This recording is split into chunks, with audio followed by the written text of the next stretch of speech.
Hey guys, Scott here, and today I am going to be playing my sorcery build once again, except it's now actually finished. So one of the first narrated thought duels I made was my sorcery build, and it's funny because in like the older Souls games, I really did not like spells too much. It was one of the last things I did, but now I kind of can't get enough of it. Here are my stats, by the way.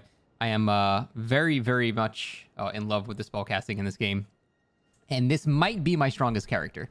I think this is stronger than my pure dragon caster. I haven't really. It's hard to like compare. I need to like go against actually like really good players to make that final determination. But I made a couple of changes since that last video. I took out Stars of Ruin because I don't find it super fair, and it's not even engaging. Like what's the point of an educational video like this if I'm like, well, here's what I do. I just do Stars of Ruin, then I do Stars of Ruin, then I do Stars of Ruin, then they're dead. Like, you know, it's. If I'm going to make a video where I'm trying to, like, you know, be educational, Stars of Ruin just is sort of the antithesis to that. So I took that out. Although if I was in some type of tournament, I would probably throw that back in. But for now, I'm just not going to be playing with it. I'm incorporating some Vigilante Fina strats. If you remember that player from Dark Souls 3, that's an old reference. God damn. Wow. All right. Holy shit. Barrier of Gold, which means I'm doing half damage, and he just immediately fucking goes in. What a dick move, eh? What a sick way to fight. Trying to roll catch with this. No. Yeah, this is going to take a lot of fucking FP. I could just wait out his Barrier of Gold, but it just takes forever. 277. Oh, that's so sad. No. Cypher Patas. That is like the least threatening weapon of all time. I'll probably outtrade it even though he has massive reduction, honestly. I'm going to hold this to roll catch. Ah. I probably should have free aimed that one. Let's try a Moonblade. Moonblade will probably still do a fuck ton of damage.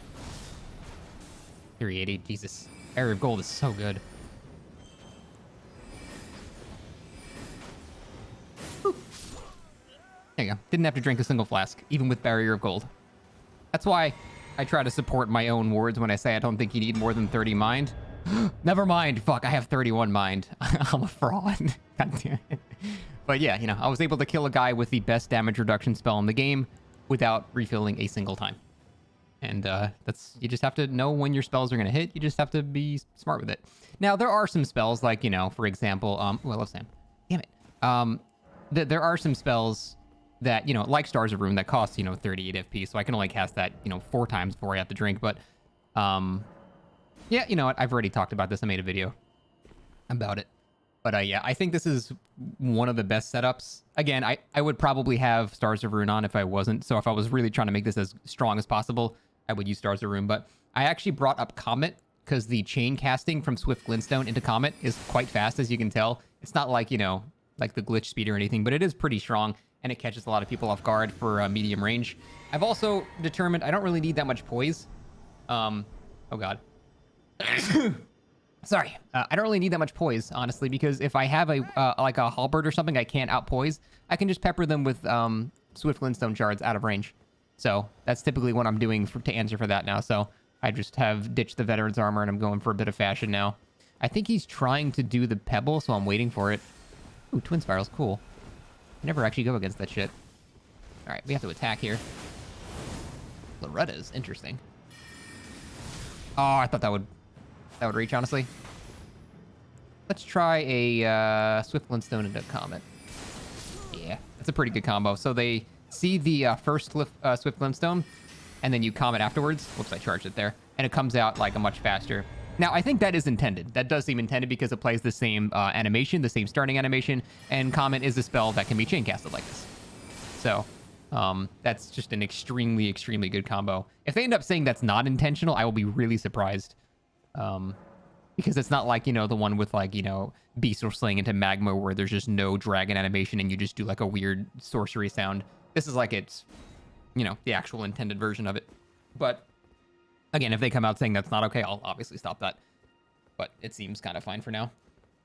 But yeah, I still like Magic Lint Blade for setting that up. I've also been doing some carrion phalanx shenanigans here, and I'll show you what I mean by that. So back in Dark Souls 3, there was this guy that would pretty much only play casters, even in tournaments. And it was... I don't know if he ever actually won any tournaments, but he held his own against the most meta shit ever, just doing very clever sorcery stuff. And one of the main things he would do is cast Carrion Phalanx and backstep into people so it doesn't trigger. So, like this. And you set that up, and now you start going in. Oh, Bloodhound Step. We're not hitting this regardless. Never mind. There you go. That's a good example of the whole backstep thing. Very, very effective. That's one of the things he was known for. He just took no damage. The lag or something, or... Oh, maybe his tears proc and they just didn't show. See, that's what I mean by keeping out of range in halberds and just sort of outpoking them. That's sort of what I do against that. He should be dead at this point. We're going to set up another Phalanx backstep combo. This is terrifying for him, by the way. Because he doesn't know when it's going to trigger. Ooh, nice. He survived. Ooh, God, that spacing was sweet. But yeah, that is something that the player Vigilante Fina used to do way back in the day. And it's really effective because it puts you in a scenario where it's like, well, I can't really go on the aggressive because if he does turn around, I'm going to take, 800 damage to the face and probably actually get stunned out of whatever my action is. So you have to be really hesitant when people are doing the whole backstepping soul mass thing, because it's really hard to find an opening on that. And once I'm actually about to turn around, I load up Carrion Slicer and run in and start trying to roll catch them, dodging those. So it ends up being like a whole just combination of things that hit at the exact same time. If you really want to go heavy, you can set up some magic glint blades first. So you have glint blades on delay, you have soul masses on delay. They just have a lot of shit, which makes it so they can't really get an opening on you, which means they're just fully on the defensive. Now, it's going to cost a lot of your FP, so you can't just do this willy-nilly, but it is pretty effective. Oops. So let's try the glint blade version of this now. We good? All right. All right, so we can set this up. Oh, wait, I didn't set up my Phalanx first. Oh. This is not going to go well for him. Could have been worse, honestly. Ooh, this guy's a little laggy. I was going to try jumping over his... You know what? I'm still going to try it. I'm going to try jumping over his... Oh, wait. Interesting. Busting out. Is that the black thing? All right. I want to try this. I want to try jumping over this. Jumping over his rolling attack. Now, he's kind of laggy, so it's not a good idea. I can just kill him right now, but I still want to try it. I need him to do a quick step into me. I want to see if this is a proper punish. Come on, do it. That's not it. Come on. Fuck it. I don't want to die. What the shit is going on with this dude's net? Okay. So, I believe it was, was it Gabri or Amir? I think it was Gabri. Found that you can actually jump over the rolling attack from Ultra Greatswords and punish it. And since Carrion Slicer can be cast while jumping, you can actually punish it like that. Now, it depends on latency. It's a little janky, and you sort of have to do it at the beginning of their roll or beginning of their quick step. So it's not like, you're just reaction jumping it. It's not that cool because there is still latency. It's not like iframes, which are client side. It's actually your position, which is, what they see. So it's not super safe, but it is definitely something that is very cool to try. And if you have a good connection to your opponent, you actually can jump over the attack and punish them. It's something that is very good at dealing with the very annoying rolling Ultra Greatsword attacks over and over again. Oh my god, he has a flail. Dude, this is the first flail I've seen in 400 hours. If you win, I'm just giving you my body. There's just no way. There's no way I'm gonna fucking lose to a flail. Oh my god, that range. What the shit? That was a fully charged Carrion Piercer, which actually does go much further, and you lurch forward as well. God, that had way more range than I thought it would. Holy shit. Anyway, yeah. That's typically what happens to flail users. They are terrible. You know what?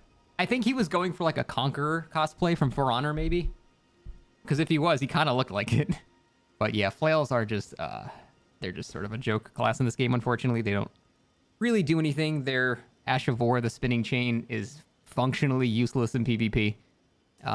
It's probably okay for PvE, though. Just like grinding an enemy like to bleed and stuff like that. It's probably not bad.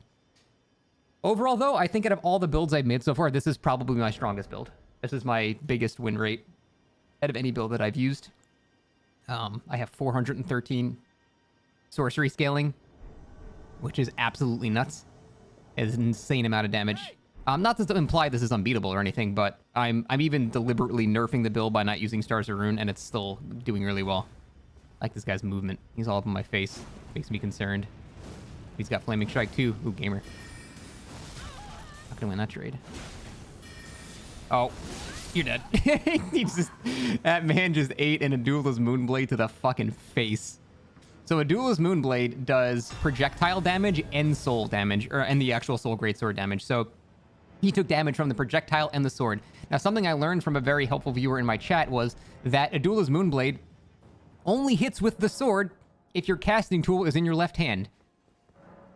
I don't know. I don't know either. Makes no sense. It's sort of like how the Dragon Communion Seal on your right hand is the only way you can jump and keep casting dragon spells. I don't know why it's like that, but it is absolutely like that. We tested it, and a Duelist Moonblade does do half damage when it's used in your right hand. So in your left hand, yeah, it's one of the most damaging sorceries in the game. You can easily hit 12, 1300 damage with a fully maxed out Lusat Staff. So absolutely insane how much damage you can do. But it is a bit harder to aim. There is one cool thing you can do. You can do a Swift Glintstone into a Duelist. Shit, I forgot I changed my order of my spells. Swift Glintstone into a Duelist actually skips the first part of the windup. It's not like that much faster, but it can change up timings a little bit. So, like, here's the regular startup at, and then here is the Swift combo startup. Or not game. There we go. So yeah, comes out a little bit faster. Nothing too crazy, but you could mix some people up with that. But yeah, overall, I'd say this is the strongest build I've made so far out of every build in 400 hours. I have no higher success rate than this build. Now, for invasions, I would certainly change my spells up. I'd add Cannon of Hema to it, and probably Loretta's Great Bro, because those are pretty fun invasion spells. What do we got? Regular Twin Blade with no bleed. Cool. Also, a very advanced thing you can do. Did you just poise through a fucking Carrion Piercer? What the shit? Hello? Dude, I stun Crucible Knights with Carrion Piercer. What the hell is that shit? Fair enough. Let's try the faster Moonblade. Oh, that was Comet. Ended up working out. I have to press up twice to go to Moonblade. I forgot I changed my order. Yeah, I screwed that up. Ended up working out, though, because he ate a Comet in the mouth. Dude, like I said, I actually... The only thing I've seen stun Crucible Knights is a Carrion Piercer. So that dude had more poison than a Carrion. Maybe because he was swinging or something. There's some hyper armor or some poison modifier to his swing that I wasn't fully understanding. I haven't had to use Eternal Darkness yet. I haven't gone against another mage. I pretty much just cracked this out in case there's another mage and they want to try to just use Stars of Rune on me. I just sit under this and then just hit them with comets. It's pretty funny, but unfortunately it hasn't happened yet. Hopefully someday. Also pretty good in invasions too, Eternal Darkness. If you're fighting one guy here and they have a mage that's peppering you with spells, you just drop this above the battlefield and you're good. Hello, sir. Hey! Hey! Katana and small shield. What is that katana? I can't tell. He's red. He's not Moonveil and shit, so. Sometimes doing not a Carrion Piercer actually confuses, or a Carrion Slicer confuses people. Get off my nuts! Because they expect the Carrion Slicer at close range, but sometimes you roll catch them by running in range and actually doing Piercer instead. Doesn't always work, but it is something clever you can do. Alright, we're gonna try this. We're gonna do... let's just let him dodge us. Alright, we're gonna do this. Is it faster Moonblade? Oh, you're dead. Oh, he didn't die! Son of a bitch! Maybe I missed him with the projectile. GG. That man lived through a Duelist Moonblade. What a psycho. He might have only gotten hit by one part of it, honestly. Yeah, man, this build is strong. This is a build I might actually take to, like, a tournament. The only downside is, if people are in a tournament and I go against any type of Faith build and they have Barrier of Gold, it's going to be painful, because all I do is magic damage. So I don't really know a way around Barrier of Gold. It's just insanely strong. And it pretty much cuts my damage in half. I can still win. It's just I need to, well, you know, do double the damage. Which is, you know, in a tournament against equally skilled players, not exactly something that is easy. Hey, here we go. Here's another mage. So yeah, I don't know what I do against Barrier of Gold. There's no, like, dual charm in this game. In Dark Souls 3, there was something called a dual charm, which removed buffs from people. I guess I could actually use Law of Regression, now that I think about it. I have the intelligence for it. I'd have to switch a couple of stats around for the Faith to use the Sacred Seal, but yeah, I guess I could use Law of Regression. Even though I lose the damage from my flask, it'd be well worth it. Well worth it to get Barrier of Gold off, so. Alright, Mage Battle. See how it works. I'm just gonna preload Eternal Darkness, because probably gonna need it. Dude, this is like... Nice. Alright. I need to go offensive here. Man's doing my exact build. I mean, I'm not saying I made the build. Oh, how's that a roll catch? Damn it. He just poised through that shit. Ah. He does have Stars of Room, which is going to make it a bit stronger, unfortunately. He's got more poise than me, too. Nice. Well, let me hit him with the same combo. Damn. Ah, I shouldn't have hit that. I might lose this. I'm dead. Yeah. So that's pretty much my exact build, but better because Stars of Rune. And there you go. That was a good fight back and forth, though. It's just Stars of Rune kind of just does way too much damage, and it's unavoidable. Man, I would have loved to fight an exact mirror of my build, but yeah, that's what the build looks like when you make it the best it can possibly be. You just throw that on top of it. And yeah, other than that, his build was pretty much identical to mine. Pretty much the exact same thing, and it's strong. You can see what going against it is like. It is very strong. But the only difference is he was using stars and I was not. Problem is I didn't really have time to use Eternal Darkness because it's a lot slower than the cast time. Well, it's about kind of the same time as Stars of Rune, but I need to basically react perfectly, and I just didn't. I could have reacted better to the Stars of Rune and used Eternal Darkness for safety there, so. The only thing that can beat this build is itself, but the better version of it. But yeah, he played it very well. He was doing a lot more instant cast combos with me, or than me, which is not a knock on it. That's not like a bad thing at all. It's actually smart to do. Fuck, I did Erudition. It takes 20 minutes. Ugh. Yeah, but he played the build really well. That was a fun fight. Damn it. Not gonna beat a Beetle Sling.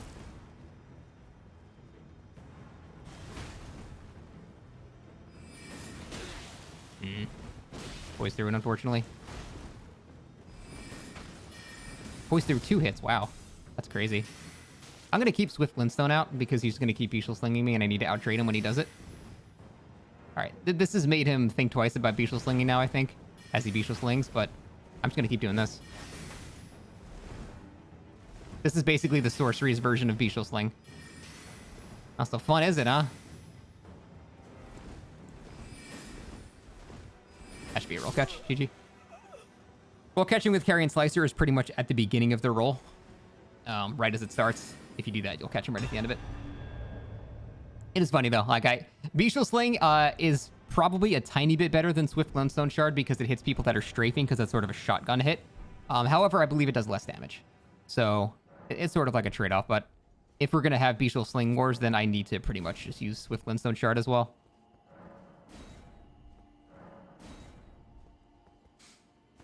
But yeah, I'm trying to think of like a... Yeah, I guess Law of Regression for Barrier of Gold really is the best solution. Because all I would do... Well, it's not all I would do. I would lose a pretty big chunk of damage, honestly. I would go from 413 scaling to 364, so that is not insignificant. Like, this Flask boosts me up. Only 10 intelligence gives me 50 more scaling, which is honestly insane how much this staff actually scales with high intelligence.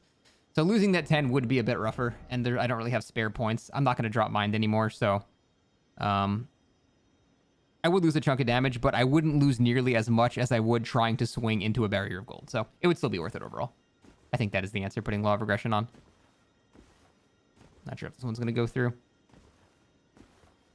Probably not. Just for one duel, let me show you, in case you didn't watch the first video. I'll show you how stupid Stars of Rune is on this build. And why I don't do it anymore. I'll just show you how stupid it is. We'll only do it once, though. That's the guy I just fought, I think. Someone else. No! Fingerprint Shield! The one counter. Honestly, I might even ship through the Fingerprint Shield. Let's see. Might even Oh, also I can practice jumping over and hitting in the back. I'm not sure if that's going to work with Carrion Slicer. Honestly, I don't even mind having Stars Rune against the Fingerprint Shield. This is fine. But bad example of showing how insanely strong it is when I'm going against something that's equally insanely strong.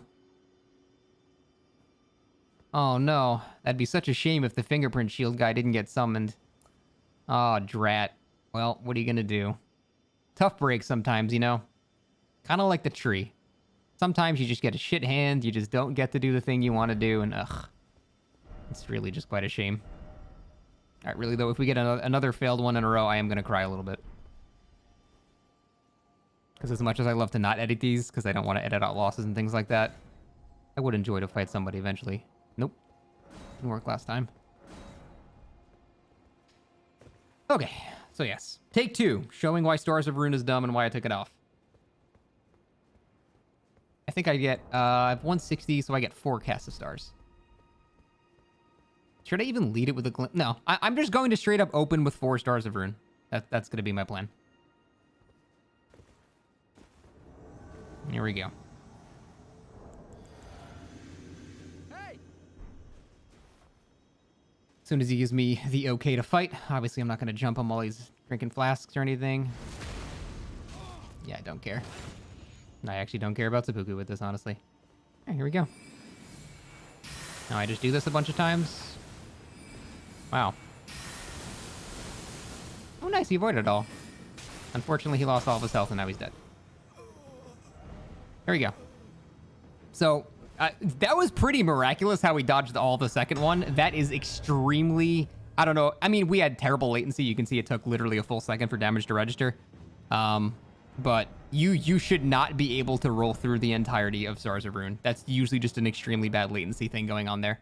It's not impossible, but it is extremely, extremely difficult, and I don't even know the correct way to replicate it, nor does anyone that I know of that is extremely good or, you know, better than this game and me. They don't know of a way to replicate taking no damage from Stars of Rune. If you have Bloodhound Step, obviously you can, but Bloodhound Step is the most broken thing in the game, so I don't think that really counts, considering it's almost definitely going to be nerfed. Let me try that one more time, because that was kind of a bad example. That guy had extremely high latency, and when you have high latency, things get super wacky for both sides, honestly. You should not be able to take 0 damage from Stars of Rune. I mean, let me rephrase that. If the spell was balanced, you should be able to take 0 damage from Stars of Rune, but it's not, so... Alright. Let's do it. Here we go. Stars of Rune. Stars... Oh, wait, I can only cast it twice? That's so sad. Oh, well. Stars of Rune. Stars of Rune. And he's dead. Like, that's why I took it off.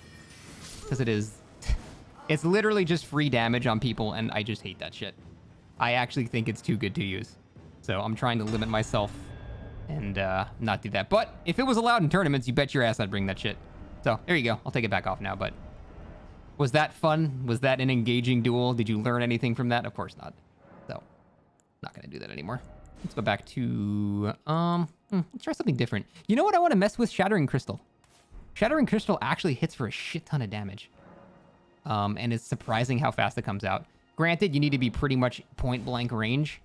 Because it's sort of a shotgun spell. Like, this is actually a shotgun. And the cast speed is a little low. The one upside is you can hold it. So if they try to roll behind you, you can try that and basically one-shot them. When you get a point-blank shot with Shattering Crystal, it does, you know, easily 1,000 damage. Which is pretty nuts. But it's really hard to actually make it work, so... I'm probably not going to use this one seriously. I wonder if using it with the Crystal Staff actually makes it worth it. It's kind of hard to say. Either way, it's a pretty cool spell. It's just, like, kind of hard to use properly. I think if I had actual... if I had more poise to, like, reliably tank through some bigger hits and I could trade with a shotgun to someone's face, I think that would make the spell worth it, honestly. But with 50 poise, I can tank through basically one hit from, like, a small weapon, and that's basically it, so... Lenore, cool. I'll try using it. We'll see. Here you go, 1,000 damage. Pretty good, eh? Is it worth it, though? Probably not. Do you have any boluses in this character? Good. Oh, dude. You know what? I'm gonna chip Don't do that. I mage, you know mage. Stop it! I mage, you know mage. That Swarm of Fly spell is actually very, very useful.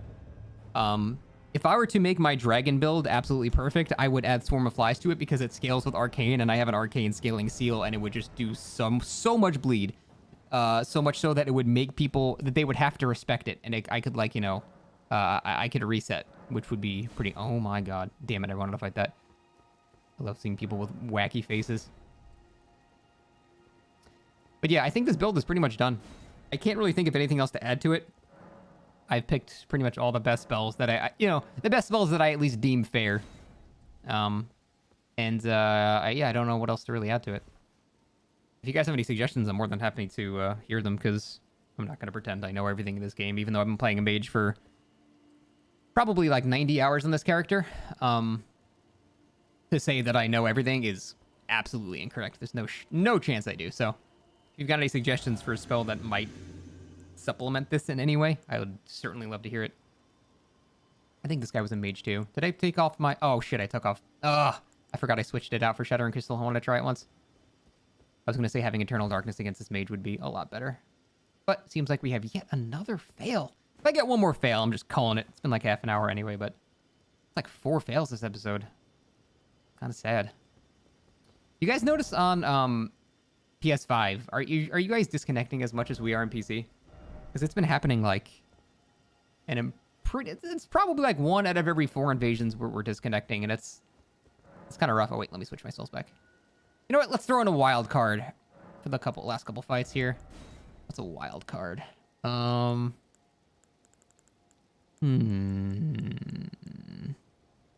never gonna use cannon in an actual duel.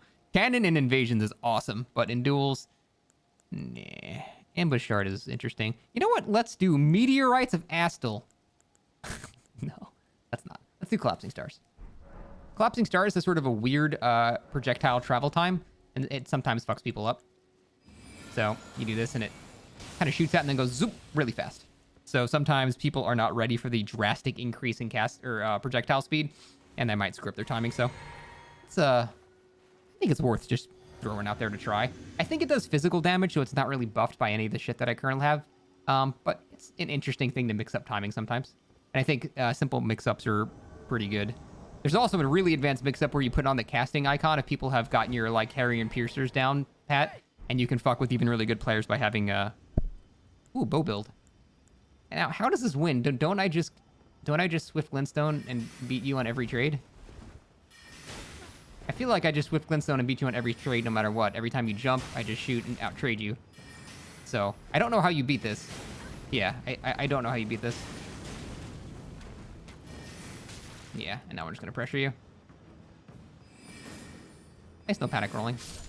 Yeah, there's no chance in hell if I was going to beat a caster build like this, where I can just do basically this and do triple the damage of his arrows per hit. It's just never going to work. Dude, he put so many arrows in my right arm. That is in my wrist. I got one on my kneecap. Ugh. I am peppered, dude. What are those? Are those fire arrows? Those are fire arrows. What spell did I put on? What did I do? Oh yeah, Collapsing Stars. All right, I will hit somebody with Collapsing Stars here. Damn it. Or maybe I will, I don't know. I'll try. I believe you can charge Collapsing Stars, right? What does it do? Just more damage?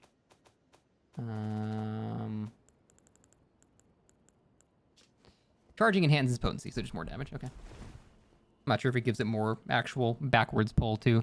Because that could be neat. Alright. I do want to hit somebody with the spell. We'll mix it up a bit. I haven't used Carrion Phalanx in a while. Do some crazy shit with this. It's got a bubble. Fuck! Ugh. It's fine. Got the bubble off at least. You know what? This may be my saving grace. Because it actually does physical damage. Or I can just beat him by doing double damage. It's fine. No biggie. Oh my god, this guy's laggy. Ugh. You hate to see it, dude. You hate to see it. Oh, 758 from a Moonblade. Oh, it's heartbreaking.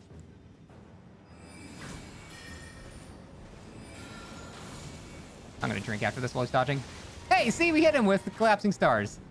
The timing is really weird for some people. I should drop trade this and kill him. GG. Oh, it was Belmont. It was like Simon. Yeah, going against Barrier of Gold is nutty. I gotta get Law of Aggression. Which means I have to go to New Game Plus, because it's from Gideon, right? Gideon's dead, as you can tell.